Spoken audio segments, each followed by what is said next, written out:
called nunataks appear above the ice. Then rugged mountain ranges as far as the eye can see. Bunger leans forward in amazement. His eyes have caught a sudden and unbelievable change in scenery. The universal white has turned to chocolate brown, dotted with blue. A cameraman goes into action. 300 square miles of land without snow. Land that might be in New Mexico or Arizona. Pictures alone will prove Bunger has discovered a warm oasis in the shadow of the pole. It is for such supreme moments as this that men brave the hardships of exploration. The astounding, undreamed-of fact is that they are over a chain of warm water lakes whose shores, except for small patches, are free of ice and snow. Commander Bunger circles the largest lake in sight, 5 miles long. He comes in to make a landing. Water temperatures must be recorded. Samples taken. He finds the water fresh, the temperature 38 degrees Fahrenheit. On the shores are vast deposits of coal and of minerals of the utmost importance to civilization.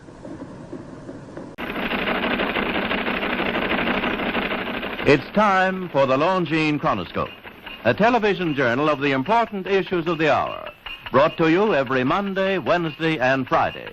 A presentation of the Longines Whitnor Watch Company, maker of Longines, the world's most honored watch, and Whitnor, distinguished companion to the world-honored Longines. Good evening, this is Frank Knight. May I introduce our co-editors for this edition of the Longines Chronoscope?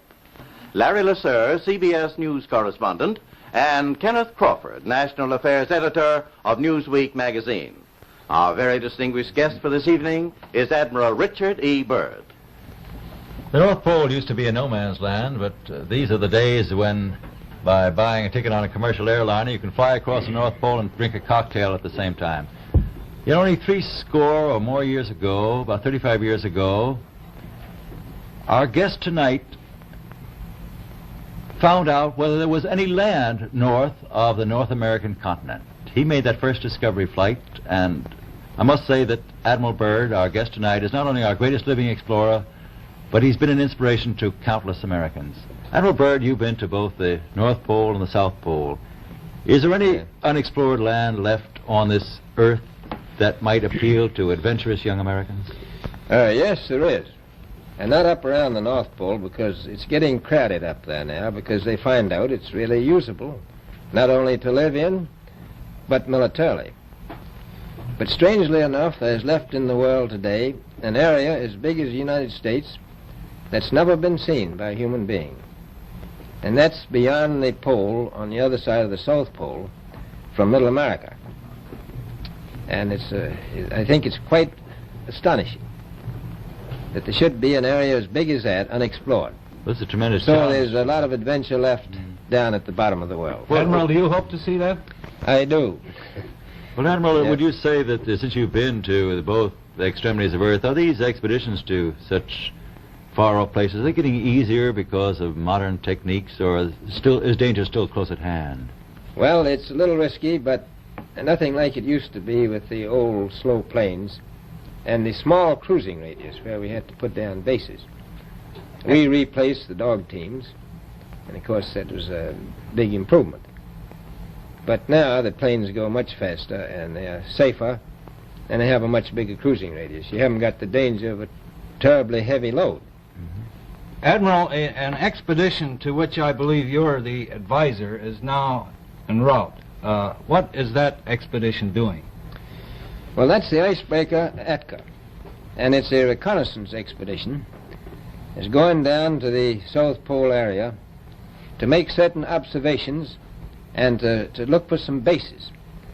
They will be back in April, and they will report back, and upon the information we get from that undertaking, we will base the bigger expedition that's to follow. Is that very definitely planned, or is that... That is being planned right now. So I'm willing to say to you that there will be a number of expeditions that will follow, I think, year after year, at the bottom of the world, because the government has really become interested. Well, Admiral Byrd, I can understand, I think everybody can, the interest in the North Pole because it's so near our greatest challenger, Soviet Russia. But why this interest in the bottom of the world? Nobody living down there, is there? No, it's pretty cold. There's only one permanent resident, that's the emperor penguin. The little ones live further north. I tell you one reason they're interested. It's by far the most valuable, important place left in the world for science. That's why the scientific groups all over the nation are really interested. But more important than that, it has to do with the future of the nation, those to come after us, or even during your lifetime, because it happens to be an untouched reservoir of natural resources. And, as the world shrinks with an ever-increasing acceleration, far-flung places, once useless, like we thought the North Pole was, and no man's land, become very useful. The bottom of the world will be important, not only to us, but to our allies. I was going to ask you, does it have military importance? It has some, and as the world shrinks, it will continue to shrink with an ever-increasing acceleration, thus bringing these places closer. And in the future, I can see a time when it will be very, very important strategically. Well, has the development of air power increased the strategic importance of places like the very much Palmer so. Peninsula, was it? Very much so. Even now, if anything happened and we lost the Panama Canal, we would have to control the islands just north of Antarctica, which are part of Antarctica, then between there and Cape Horn. I've heard it said that there are 7 continents in the world, and one of them has never been seen by a woman, and that's Antarctica. Is that actually true? Well, if the Palmer Peninsula is an island, as far as I know, that's true. No woman's ever stepped foot upon the Antarctic continent, and it's the most peaceful place in the world. Well, I'm sure that won't last very long. I understand that now that you're working with the Arnold Bread Company in charge of frozen foods. Now, is there any future for frozen foods down these frozen extremities? Well, I think the human race can be helped by that. This was thought out by Dean Arnold, who's, in my opinion, a great humanitarian. He learned that we went down there after 4 or 5 years and finished a meal that we had left there on the table when we had evacuated Little America. Everything was perfect, including the bread. So he got the idea of this frozen bread, and already he sent some to Europe, and it worked very well over there for some of the starving people. So you can store it down to the Antarctic, and against the lean years, and you wouldn't have any people in the world really starving if you did that. Yes, in the event of an atomic war... You'd stay there forever. Admiral, you speak of the resources of Antarctica. What are they? What are the natural resources there? Well, we've found enough of coal within 180 miles of the South Pole in a great ridge of mountains. It's not covered with snow, enough to supply the whole world for quite a while. Well, that's the coal. Now, there's evidence of many other minerals. We are pretty sure there's oil. Now, that coal shows the bottom of the world. Now, by far the coldest spot in the world. Where that coal is gets 100 below zero in the winter. Well, it was once tropical. So we think there's oil there, and there's evidence, probably uranium there. Is it any secret? Is there uranium there? That would be the only thing that would be practical to actually go after, I suppose. Everything else would be economically unfeasible, wouldn't it? Well, as we recklessly expend our resources, the time will come when we'll have to go after that stuff down there. Well, I avoided what you said about uranium. I'm not sure about that. I don't want to have the world fight over the Antarctic. And Robert, is there a competition among other nations to try to get information about Antarctica and possibly to secure some of these resources? Well, yes. There are now 7 nations very much interested. Russia is interested tremendously. That I'm sure of.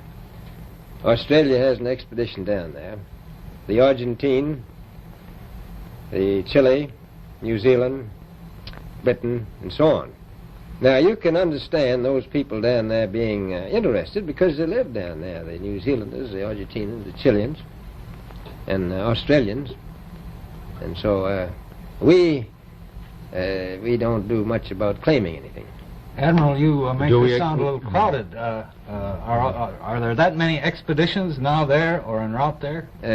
Well, you know, as I said, it's the most peaceful place in the world, but I don't think it will be for long because of this intense interest on the part of other nations and this nation.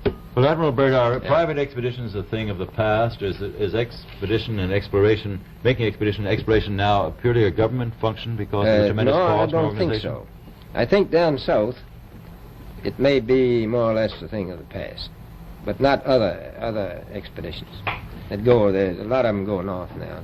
This latest expedition now on the way is a government expedition, I take it. Yes, that's the government. Admiral Byrd, may I ask you, is there a great difference between the top of the world and the bottom of the world? There is. Now, the North Pole is the center of an ocean 10,000 feet deep. The South Pole, the center of a plateau, 10,000 feet high. The North Polar Sea is surrounded by continents that are slightly frozen. The Antarctic continent is surrounded by a belt of ice, frozen seas of at least 1,200 miles thick. Now, the south is a plateau. It gets, in some places, 14,000 feet up. I've been over areas about 13,000, and it's a little bit chilly up there. So there's that big difference between the top and bottom of the world. The north really isn't very cold up there on the Arctic Ocean. Not compared to the south. Admiral Byrd, we often hear it said that our young Americans now aren't as hardy as their forefathers. Do you think that Americans do measure up to the standards, the physical standards and morale standards of the past? I do. I don't believe that. I think they're just as hardy. Well, what would you say was the most valuable factor on an expedition? Is it morale, or physical courage, or is it sheer equipment? Well, I've always thought that loyalty was by far the most important trait. The British told me that when I first went down in 28, that I couldn't possibly get through the winter night without a mutiny if I took more than 20 men. But to serve science, I had to take 42 men. Then I took 56 the next time, and so on.